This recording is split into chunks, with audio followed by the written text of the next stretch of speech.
ప్రభు నామానికే మహిమ కలుగును గాక.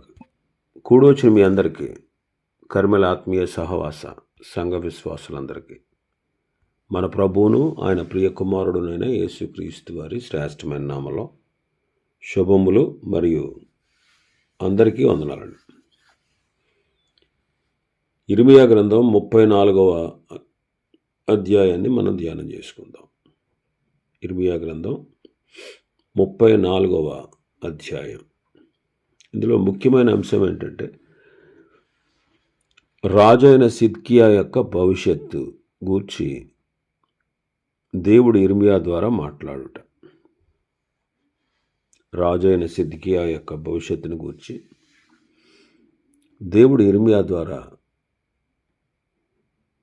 సిద్కియాకు తెలియపరచుట.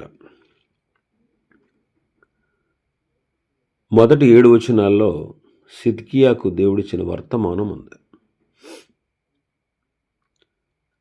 ఒకసారి చదువుదాం 7 వచనాలు. బబులోను రాజైన నెబుకద్రెజరును అతని సమస్త సేనయు అతని అధికారం క్రిందనున్న భూరాజ్యములన్నీ జనములన్నీ కూడి యెరూషలేము మీదను దాని పురములన్నిటి మీదను యుద్ధము చేయుచుండగా యెహోవా యొద్ద నుండి ఇర్మియాకు దర్శనమైన వాక్కు. ఇశ్రాయేలు దేవుడగు యెహోవా ఇలాగూ ఆజ్ఞ ఇచ్చుచున్నాడు, నీవు వెళ్ళి యోధా రాజైన సిద్కియాతో ఇలాగూ చెప్పుము, యెహోవా సెలవిచ్చినదేమనగా, నేను ఈ పట్టణమును బబులోను రాజు చేతికి అప్పగించుచున్నాను. అతడు మంట పెట్టి దాన్ని కాల్చివేయును. నీవు అతని చేతిలో నుండి తప్పించుకొనజాలక నిశ్చయముగా పట్టబడి అతని చేతికి అప్పగింపబడెదవు. బబులోను రాజును నీవు కన్నులారా చూచెదవు. అతడు నీతో ముఖాముఖిగా మాట్లాడును. నీవు బబులోనునకు పోవుదు. యోధా రాజువైన సిద్కియా, యెహోవా మాట వినుము. నిన్ను గూర్చి యెహోవా ఇలాగూ సెలవిచ్చుచున్నాడు, నీవు ఖడ్గము వలన మృతి పొందక నెమ్మదిగానే మృతి పొందేదవు. నీకంటే ముందుగా నుండిన పూర్వరాజులైన నీ పితరుల కొరకు ధూపద్రవ్యములు కాల్చినట్లు, అయ్యో నా ఏలినవాడా అని నిన్ను గూర్చి అంగలార్చుచు జనులు ఈ కొరకును ధూపద్రవ్యము కాల్చుదురు. అలాగు కావలనని ఆజ్ఞ ఇచ్చిన వాడును నేనే అని యెహోవా సెలవిచ్చుచున్నాడు. యోధా పట్టణములలో లాకీషు, ఆజేకాయును ప్రాకారములు గల పట్టణములుగా మిగిలి ఉన్నవి. బబులోను రాజు దండు యెరూషలేము మీదను మిగిలిన యోధా పట్టణములన్నిటి మీదను యుద్ధము చేయుచుండగా ప్రవక్త అయిన ఇర్మియా యెరూషలేములో యోధా రాజైన సిద్కియాకు ఈ మాటలన్నిటినీ ప్రకటించుచు వచ్చెను. ఇర్మియా సిద్కియాకు వర్తమానం ఇచ్చాడు. బబులోను రాజు యెరూషలేము మీద యుద్ధము చేయుచుండగా ఇర్మియాకు ప్రభువు సెలవిచ్చాడు, ఇర్మియా నీవు వెళ్ళి సిద్కియాతో ఎలాగూ చెప్పు అన్నాడు. నిజమేనండి, మనం కూడా ప్రభువు మనకు సెలవిచ్చింది ఏంటి? మార్కు సువార్త 15వ అధ్యాయం 16వ వచనం. మార్కు సువార్త 16వ అధ్యాయం, మార్కు సువార్త 16వ అధ్యాయం 15వ వచనం. మీరు సర్వలోకమునకు వెళ్ళి సర్వ సృష్టికి సువార్తను ప్రకటించుడి. ప్రభు మనతో సెలవిచ్చారు. ఆనాడు శిష్యులతోనే కాదు, ఆయన నమ్మిన వారందరికీ దేవుడు ఈ ఆజ్ఞ ఇచ్చారు. ఏంటంటే, మీరు సర్వలోకమునకు వెళ్ళి సర్వ సృష్టికి సువార్తను ప్రకటించుడి. నాటి ఇర్మియా స్థానంలో నేడు ప్రభు ప్రజలమైన మనము ప్రభు ఆజ్ఞకు లోబడి లోకమునకు సువార్త ప్రకటించవలసిన బాధ్యత సంఘములో ప్రతి ఒక్కరికి అప్పగించబడింది. కొరింథీయులకు రాసిన మొదటి పత్రిక 9వ అధ్యాయం 16వ వచనం. నేను సువార్తను ప్రకటించుచున్నాను, నాకు అతిశయ కారణము లేదు. సువార్తను ప్రకటింపవలసిన భారము నా మీద మోపబడి ఉన్నది. అయ్యో, నేను సువార్తను ప్రకటింపకపోయిన యెడల నాకు శ్రమ. సువార్త ప్రకటించవలసిన భారం నా మీద మోపబడింది. నేను సువార్తను విరివిగా ప్రకటిస్తూ ఉన్నా, అందులో అతిశయించడానికి కారణమేమీ లేదు. నేను అతిశయించడానికి కారణమేమీ లేదు. సారీ అండి, అతిశయ కారణం ఏమీ లేదు. సువార్తను ప్రకటించామనుకోండి, నేను సువార్తను ప్రకటించేశానని విర్రవేగవలసిన, గర్వపడాల్సిన అవసరం లేదు. ఎందుకంటే సువార్తను ప్రకటించాల్సిన భారం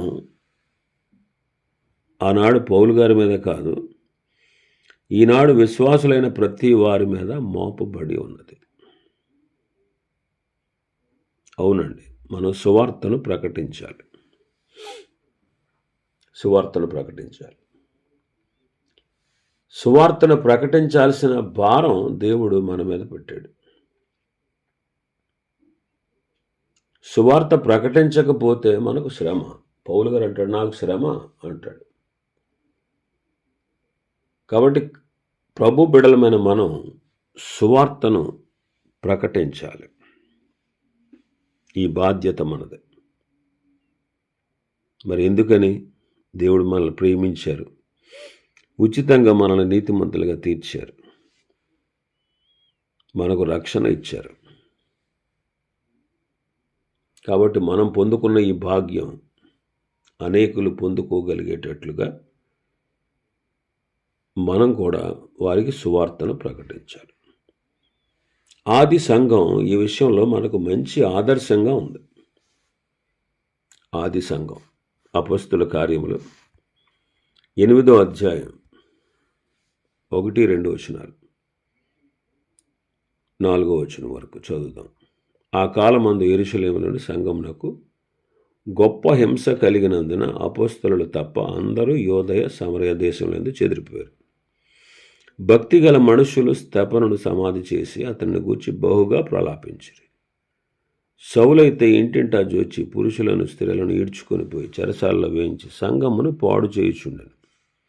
కాబట్టి చెదరిపోయిన వారు సువార్త వాక్యాన్ని ప్రకటించుచు సంచారం చేశారు. ఆది సంఘం కూడా మొదట్లో దేవుని ఆజ్ఞను త్వరగా విధేయత చూపలేదు.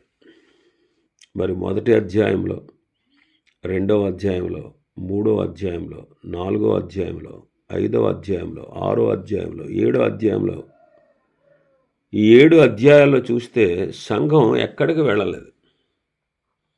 కానీ ప్రభు ఏం చెప్పారు? సర్వ సృష్టికి సువార్త ప్రకటించండి.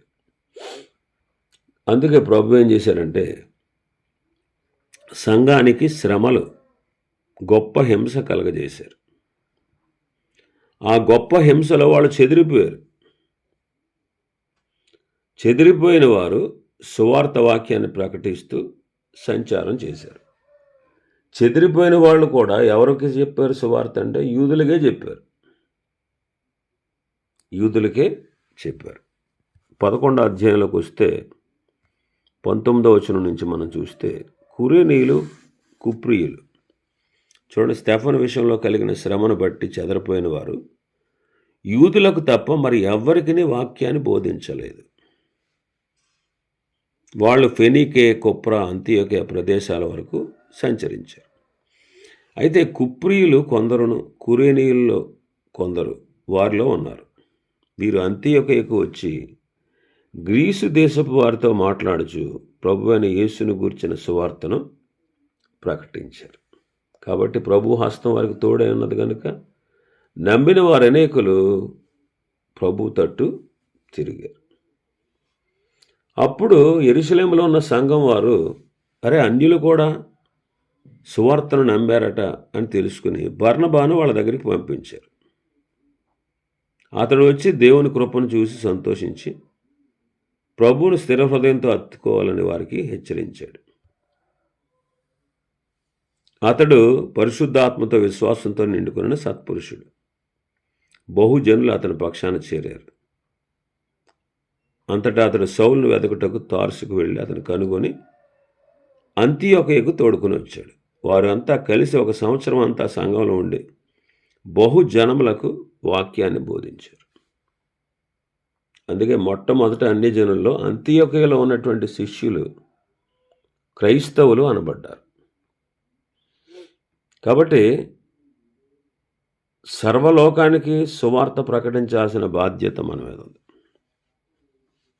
మనం మన కుటుంబం వరకే కాదు, మన సంఘం వరకే కాదు, మన ఊరి కొరకే కాదు, మన జిల్లా కొరకే కాదు, మన మండలం కొరకే కాదు, మన రాష్ట్రం వరకే కాదు, మన దేశం కొరకే కాదు. ప్రభు నిన్ను ప్రేరేపించి సమర్థత ఇస్తే నీవు భూదిగంతాల వరకు వెళ్ళి సువార్త ప్రకటించాలి. కాబట్టి సువార్త ప్రకటించాల్సిన బాధ్యతను, భారాన్ని దేవుడు సంఘం మీద ఉంచాడు. మరి మనం సువార్త ప్రకటిస్తున్నామా? సువార్త ప్రకటించాలంటే మనం నేర్చుకోవాలి. ఆ నేర్చుకునే ఆసక్తి ఉంటే సువార్త మనం ఎలా చెప్పాలో గ్రహించగలం. పరిశుద్ధాత్ముడు కూడా నీకు సహాయం చేస్తాడు. చెప్పాలి, ప్రకటించాలి. ఒకవేళ ప్రకటించలేకపోతే ప్రకటించు వారిని పంపాలి. అది సంఘం యొక్క బాధ్యత. ప్రకటించాలి. ప్రకటించలేకపోతే ప్రకటించు వారిని సంఘమే పంపాలి. అలాగా అనేక మందికి ఈ సువార్త వ్యాపించాలి. సువార్త ప్రకటన కొరకు మనం ప్రయాసపడాలి. సువార్త ప్రకటనలో మన కర్తవ్యం ఏమై ఉంది అది గుర్తించాలి. సువార్త ప్రకటన కోసం మనం ఏం కృషి చేస్తున్నాం అనే విషయాన్ని గురించి కూడా మనం ఆలోచన చేయాలి. కాబట్టి సువార్త ప్రకటించాల్సిన బాధ్యత మన మీద ఉంది. కాబట్టి ఇక్కడ మనం ఇర్మియా నోట యెరూషలేము కాల్చబడద్ది అనే ప్రకటన భారంతో చెబుతా ఉన్నాడు. యెరూషలేము కాల్చబడద్ది అనే ప్రకటన ఎంత భారంతో ఉంటుంది. నీవు మృతి పొందుతావు క్షేమంగానే, నీవు చెరకు వెళతావు, నువ్వు ఖడ్గానికి అప్పగించబడవు, బబులోను రాజును కన్నులారా చూస్తావు, ముఖాముఖిగా మాట్లాడతావు, బబులోను కొనుక్కోబడతావు, ఈ మాట విను అని చెబుతా ఉన్నాడు. చూడండి, ఒక ప్రక్క భారంతో చెబుతున్నాడు, మరొక పక్క ధైర్యంగా చెబుతున్నాడు. భారం ఉంది. ఒకసారి అయితే నేను చెప్పను అన్నాడు. 20వ అధ్యాయంలో మనం చూస్తే 20వ అధ్యాయం 8-9 వచనాలు. నేను పలుకున్నప్పుడల్లా బలాత్కారం జరుగుతుంది, దోపుడు జరుగుతున్నది అని చెప్పాల్సి వచ్చింది. ఇర్మియా ఎప్పుడు చెప్పినా బలాత్కారం జరుగుతుంది, దోపుడు జరుగుతుందని ఎలుగెత్తి చాటించాల్సి వచ్చింది. అలా చెప్పడం వల్ల, మీరు ఇలా ఉన్నారు, మీరు ఇలా చేస్తున్నారని చెప్పడం వల్ల దినమెల్లా అవమానానికి, అపహాస్యానికి హేతువైంది. మరి ఇలా చెప్పడం వల్ల అందరూ అవమానిస్తున్నారు, అందరూ అపహాస్యం చేస్తున్నారు.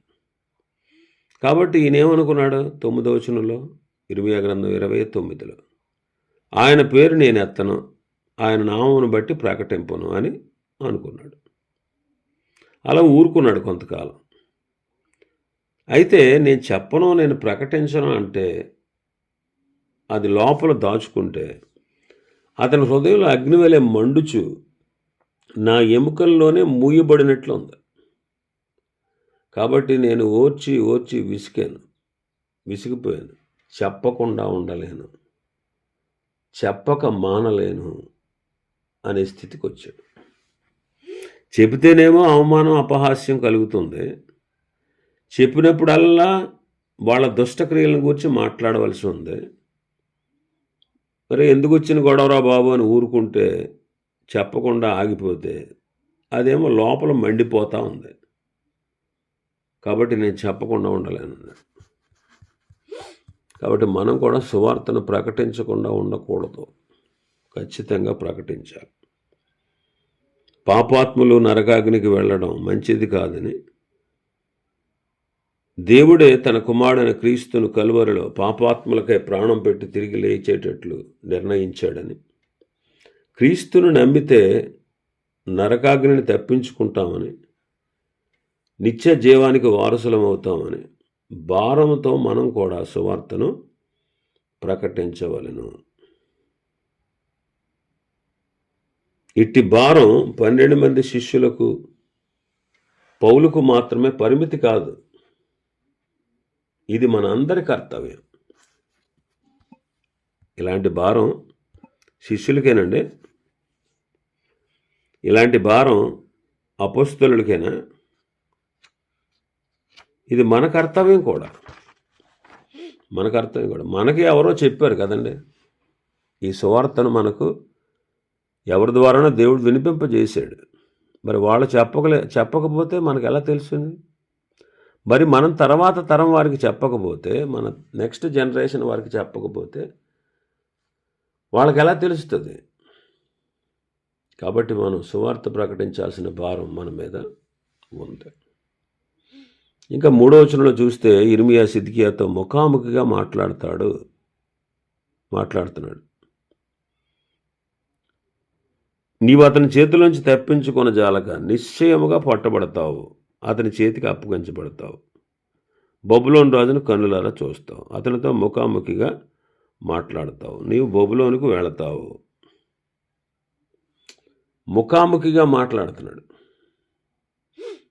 అలాగే మనం కూడా క్రీస్తును గూర్చిన వార్తను ప్రజలకు సూటిగాను తేటగాను చెప్పాలి. సూటిగా చెప్పాలి, తేటగా కూడా చెప్పాలి. మొహమాటం లేకుండా సూటిగా చెప్పాలి, ఇంకా తేటగా కూడా చెప్పాలి. 4వ వచనంలో చూస్తే యోధా రాజువైన సిద్కియా, యెహోవా మాట వినుము, నిన్ను గూర్చి యెహోవా ఎలాగూ సెలవిచ్చుచున్నాడు, నీవు ఖడ్గము వలన మృతి పొందక నెమ్మదిగానే మృతి పొందెదవు.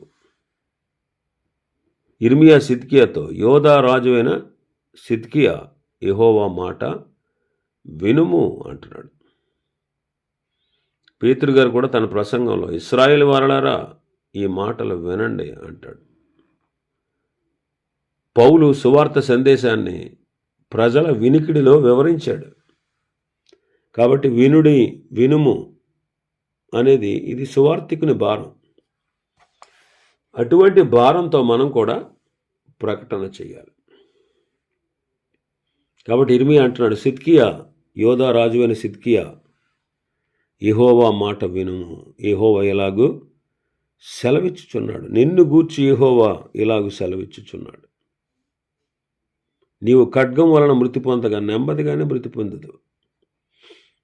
ఈ మాటలు సిద్కియా విషయంలో చూస్తే సిద్కియా మీద దేవునికి కోపం ఉంది, అలాగే ప్రేమ కూడా ఉంది. సిద్కియా విషయంలో దేవునికి కోపం ఉంది, దేవునికి ప్రేమ కూడా ఉంది. మరి మనం కూడా, మన మీద దేవునికి ప్రేమ ఉంది, అయితే మనం తప్పిపోతే, తప్పు చేస్తే న్యాయంగా కోపం కూడా ఉంది. న్యాయమైన కోపం అన్నమాట. ఉగ్రతతో శిక్షించే కోపం కాదు, సరిచేయుటకు, తప్పిదాన్ని సరిచేయుటకు తగిన కోపం. కాబట్టి గమనించండి, ప్రభు ప్రేమ గలవాడు, అదే సమయంలో మన మీద కోపం కూడా ఉంటుంది. ఎందుకు కోపం వస్తుంది? ఆయనకి విధేయులం కాకపోతే కోపం వస్తుంది. కాబట్టి మన అవిధేయతలో మనల్ని శిక్షించేవాడు ఈనాడు సంఘాన్ని శిక్షిస్తాడు, అంతేగాని పాపాత్ములతో నరకానికి పంపడం. అవిధేయులైనటువంటి ఆయన పిల్లల్ని ప్రభు శిక్షిస్తాడే కానీ పాపాత్ములతో పాటు వారిని నరకానికి పంపడం. కానీ శిక్ష విధిస్తాడు, న్యాయాధిపతిగా కాదు, తండ్రిగా. కాబట్టి ప్రభు యొక్క శిక్షలో ప్రేమ ఉంది. మరి ఎందుకు శిక్షిస్తున్నాడు వాళ్ళని, ఇశ్రాయేలీల్ని? ఎందుకు చెరక పంపుతున్నాడు? ఎందుకు ఆ దేశాన్ని, ఆ పట్టణాన్ని నాశనం చేస్తున్నాడు?